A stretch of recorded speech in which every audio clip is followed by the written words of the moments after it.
Өлкө башчысы Сооронбай Жээнбеков 21-июлда коронавирус инфекциясынын жайылышына каршы күрөшүүгө көмөктөшүп жаткан ыктыярчылар жана жарандык активисттер менен жолугушту. Президенттин элге жардам берип жүргөн ыктыярчылар менен болгон жолугушууда учурдагы эпидемиологиялык кырдаал, медицина кызматкерлерин колдоо чаралары, ооруканалардын медициналык каражаттары менен камсыздалышы, ыктыярчы уюмдар менен өз ара аракеттешүүнү күчөтүү жана башка маселелер боюнча пикир алышуу болду.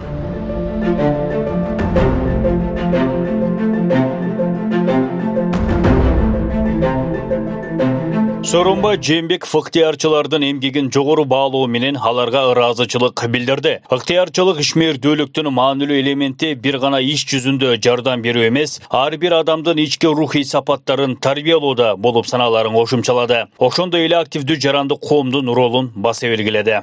Биздин мамлекеттин жетишкендиги, биз ачык коом, жарандык коом өнүккөн парламенттик мамлекетпиз.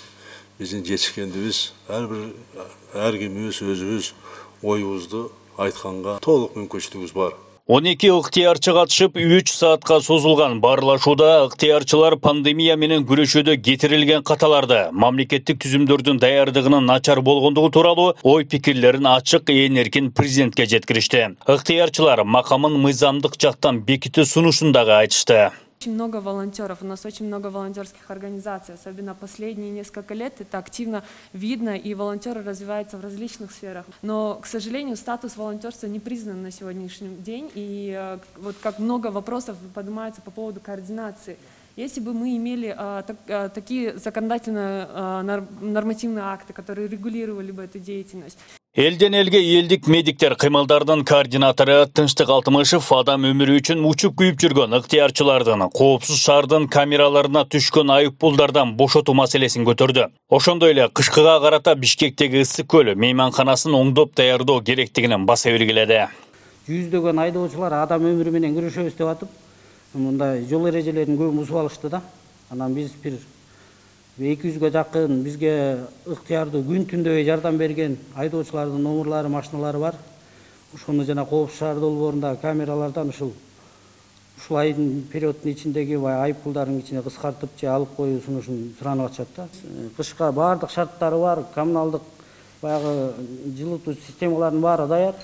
Бир сыйра ремонттоп ишке кирип, кышкыга жакшы жылуу обсервацияларды дайындап албасак, кышка чейин созулуп кетсе абал кыйын болот. Азыркыдай спорт залдарда, мектептерде, чайхана, кафелерде стационарлардын баары жокко чыгып калат да ушундай суутта.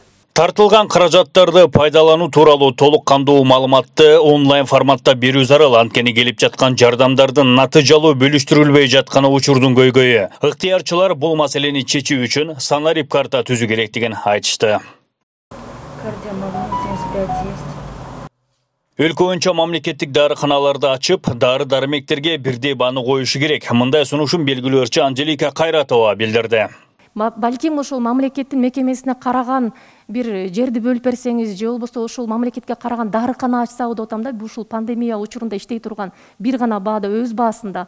Анткени аптека ээлери, ошол дарыкана ээлери биз аренда төлөп атабыз деп атат, чыгымдарын айтып атышат каяктагы. Биз көрүп атабыз, андай деле чоң чыгым жок да бул жерде. Жолугушуунун катышуучулары экономиканы калыбына келтирип, аны өнүктүрүү менен бирге калкка психологиялык колдоо керектигин белгилешти. Көйгөйлөрүн ачык жарыялаган дарыгерлерге, ыктыярчыларга, жарандык активисттерге жана журналисттерге карата жасалган кысымга көңүл бурушту. Бүгүнкү күндө ошол нерселерди айтып чыккан врачтарга, ошол нерселерди көтөрүп чыккан активисттерге, волонтерлорго мындай куугунтук болуп жатат да, чынын айтсачы. Ошондой эле азыр көп жарандар киришет таппай жаткан убакта банктардан алынган насыяларды төлөөнү кийинкиге жылдыруу мүмкүнчүлүгүн карап чыгууну сунушташты.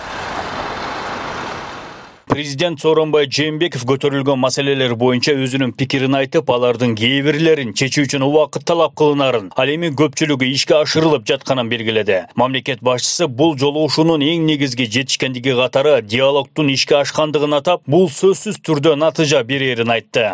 Биз азыр ушул иштеп аткан ишибизди алдыга жылдырыш үчүн бир ыргакта чогуу иштеш үчүн мына билесиздер, өкмөттүн алдыгында ыктыярдуу жардам боюнча координациялык кеңешме түзүлгөн.